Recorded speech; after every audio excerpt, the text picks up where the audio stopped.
शुरू अल्लाह का नाम लेकर जो बड़ा मेहरबान निहायत रहम वाला है। अलिफ लाम मीम सौद। ए नबी, ये किताब जो तुम पर नाजिल हुई है, इससे तुम्हें तंगदिल नहीं होना चाहिए। ये नाजिल इसलिए हुई है कि तुम इसके जरिए से लोगों को डर सुनाओ, और ये ईमान वालों के लिए नसीहत है।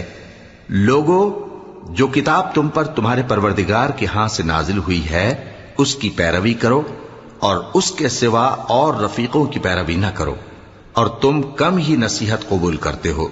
और कितनी ही बस्तियां हैं कि हमने तबाह कर डाली, जिन पर हमारा अजाब या तो रात में आता था जबकि वो सोते थे, या दिन को जब वो कैलूला यानी दोपहर को आराम करते थे।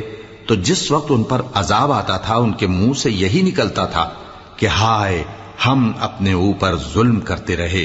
तो जिन लोगों की तरफ पैगंबर भेजे गए, हम उनसे भी पुरसिश